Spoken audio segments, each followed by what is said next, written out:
This is going to be character creation for Pathfinder 2nd Edition, under 5 minutes for those D&D 5e players. So let's go. You're going to have to learn your A, B, C's, and your D's. So let's go ahead and start into this. Ancestry. All of your stats are going to start at 10.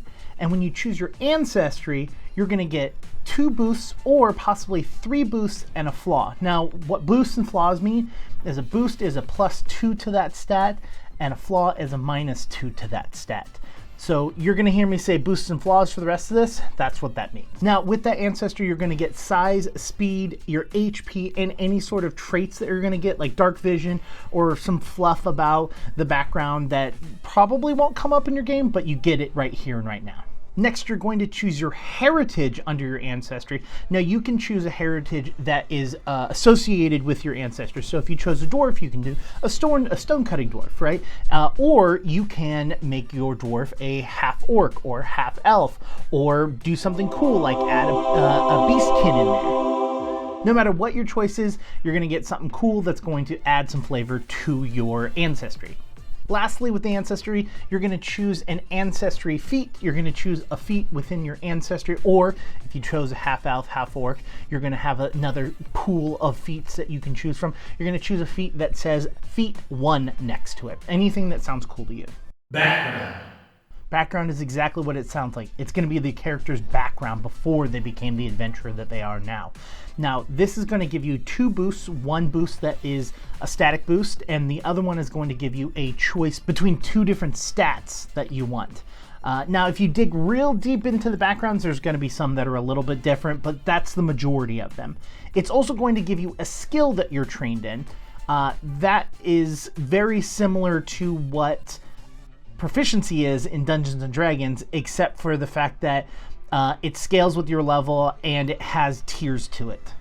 Class. Next, you're going to choose your class. When you choose your class, there's going to be a key ability. That key ability is basically what stat you're going to get an extra boost in. Now, be careful. Some classes do allow you to choose which ability you're going to be able to boost. So take a look at that. Now, before we go any further in the class, we're actually going to go ahead and skip to Destiny. Now, with your Destiny, you're going to get 4 ability boosts. They have to be in a different stat each, and that's it. That's all Destiny is just 4 ability boosts. Put them in there. Go.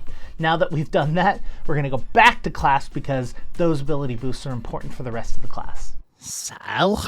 Now that we're back to class, we're going to go over our hit points. You're going to have a static number plus your constitution modifier. That's the amount of hit points you're going to get at first level plus your ancestry. Now, every level thereafter, you're going to get that same number that is in your class. Now, the reason it was important we went to Destiny before we did this is because it's possible that you put a boost in your constitution modifier. Also, there's a couple other like intelligence that's going to affect your skills that you're trained in, but that gets deeper into the classes that we're not going to do in this video. The class is also going to tell you what you're trained in, you're an expert or mastery in. You remember that proficiency thing that we talked about that was tiered and based off your level? This is kind of what we're talking about. You're going to be at least trained in the following based off of what class you chose. Perception, different saving throws, what kind of weapons and what kind of armor that you're able to wear, spell class DC, as well as skills. Your skills are going to also be based off of your intelligence modifier, and again, that's why it's important that we went to our Destiny before we finished off our class. Now, this is where we're going to have to leave you here, because once you get further into the class, there's a lot of choices that you need to make, and it is so different from class to class to class that I can't help you here. But we do have a playlist of a bunch of different class in-depth deep dives that we've done already. I'm going to put that in the description. I'm also going to pin the video up here. We also did a very in-depth character creation. If you want more detail and have us go over all of this, I am also going to pin that video and put that link in the description. And if there's a class or something you want us to cover that you're having difficulty going from D&D to Pathfinder, also let us know. Until then, safe travels.